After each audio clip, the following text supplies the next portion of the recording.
Good morning guys, it's Friday morning and as you can see I've got the tools out today.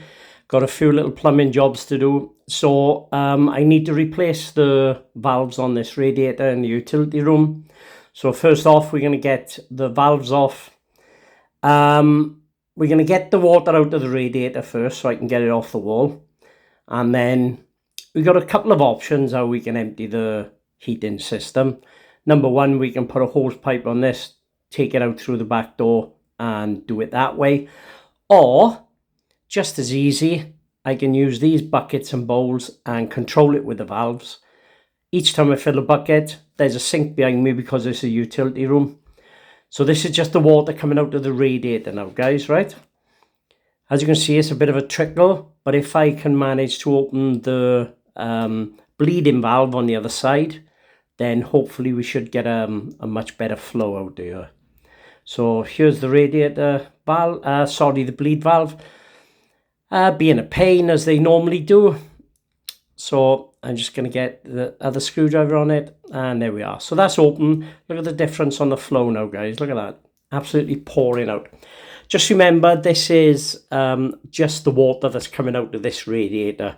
The system is still full because these two valves are closed at the moment. They're old valves and one of them is leaking a little bit, so this is why I'm deciding to change both at the same time. If you're going to drain the heating system down, guys, don't just do half a job. Get it all done out of the way. So this second valve is coming off now. We got the flow and return. They both got to be emptied, both different pipe systems, so they've got to be emptied.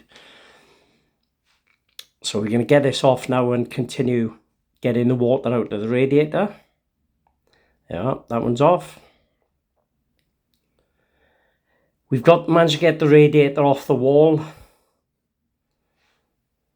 Well, we will have in a minute.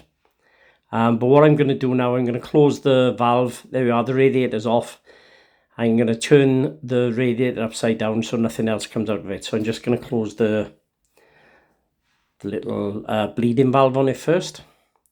And then we'll turn it upside down and put it out of the way. I have noticed that the brackets are a bit loose. This is from when this was fitted. I think this radiator was probably fitted when the house was built about 15, 16 years ago. So we're going to have to secure the bracket as well. So there we go, radiator's off. Now it's time to empty the heating system. And as I said, I can control them nice now on these two valves. There's no need for anything else. I can just open the valve. You could put a hose pipe on there, trail it out to the back door, then open it. It'll all come out, But I'm deciding to do it the bucket way. And there we are. I'm opening the valves up. All the water is coming out. Now, if I go upstairs and I open a bleed valve on one of the top radiators, you can do it on any radiator really, but if I do it on the top and it forces it downstairs then. So I've just opened the radiator valve upstairs in the bathroom, made sure no water was coming out of it. It's coming out here instead, and we're going to empty all this heating system. It's surprising it holds quite a lot of water. But I say you have to make sure to get the water out of both pipes. You don't want to be taking fittings off and all of a sudden you got water everywhere. So it's nice and controlled. Look, half a bucket full. Take it off, sink behind me, throw it away down the sink.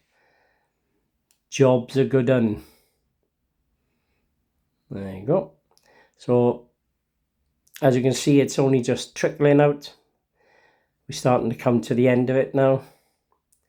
And once this is done, we can get the new valves on the radiator, pipe them back up, new fittings, and then a lot of cobwebs there. So I'm going to clean all this radiator up. I'm going to clean the wall up. And like I said, I'm going to make sure that that bracket is nice and secure before I put the radiator back on. So a little bit more water than I thought it might be. Never mind, it's coming out. So these are the brackets. That one, yeah, that one's really dodgy. Screw isn't even in it, to be honest. So I'm going to fix those. I'm going to take the old tails out of this radiator pipe.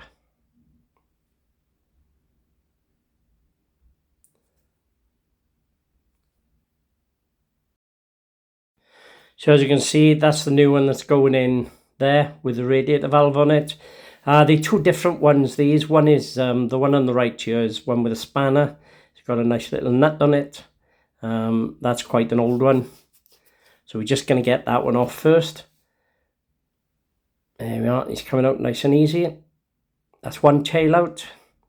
We're going to take the next one out. The next one is with an hexagonal key. Very much like a Allen key, an Allen key as you can see, but it's a bit bigger, made specially for these radiator tails. So we're going to take this one out with it, and the two new ones will go in with it as well. So it's just there, I'll put it in, wind it out, happy days, and there we are. That's come out all lovely jubbly. So that's out. That'll be all right now to put two new tails in. Now this is the important thing, guys. PTFE tape.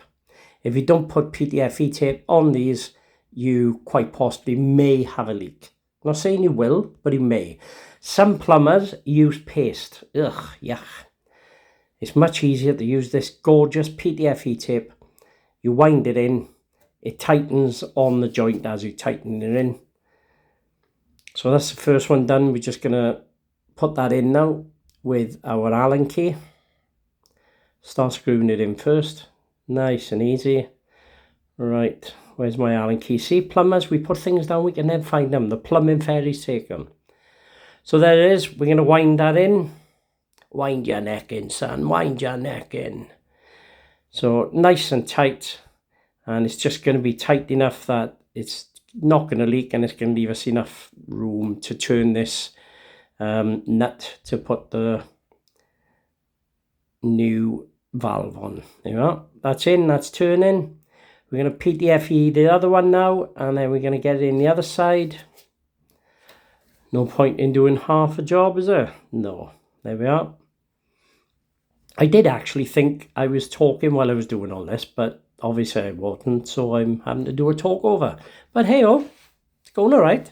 So that's the second one in. We're just going to tighten it up with our Allen key. Lovely shiny Allen key in it. I've had that for quite a few years now.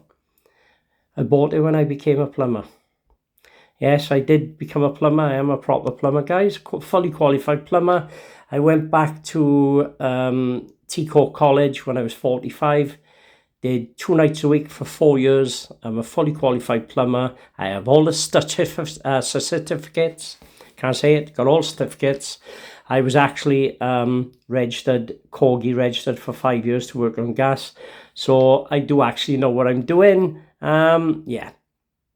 Don't do it every day. So if you're a qualified plumber, you may look at this and think, oh, we should have done it another way. But we all do things differently, guys. As long as it works, as long as it looks right for me, there's no leaks, that's all that matters. That is all that matters. We've seen me put the pipe on later, and some people would have said, oh, I would have done that square. It's fine. It's fine for our utility room. I'm happy with it. So there we are. 10mm radiator valves, guys. No thermostatic ones. I did decide not to put them on. So let's get this bracket fixed to the wall. Right, let's get the screws and stuff out so we can do this. Where are we? Right, so that one's all right, just needed a washer.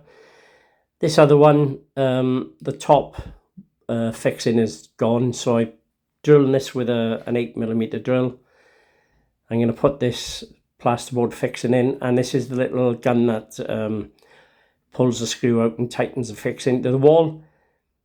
Never works first time because I didn't buy an expensive one. I just bought a cheapy one. It wasn't Temu, but it was cheap. Should have invested in an expensive one, but hey, it's going to work a second time, and we're going to get this job done. I absolutely love these fixings. These are my go-to fixings now for all plasterboard walls. They are actually the best that I've ever come across. So we screw that out now, put the bracket in line, and then we screw it back in. And I did, if I remember right, I put the top screw back in as well, just as a belt and braces. So screw the screw out first, the fixing stays in the wall, screw it back in, and we can do it nice and tight. In hindsight, I could have put a bigger washer on like the other side, maybe to give it a bit more security, but that's not gone through the bracket. That's nice and tight. Lovely jubbly, happy with that. So the bracket's on, the radiator is valved up already, all ready to sort that out. We got all the water out the system. What are we doing next? I think we're going upstairs. Yeah, we're going upstairs to check what I'm going to do there. Hope you enjoyed the first part, guys.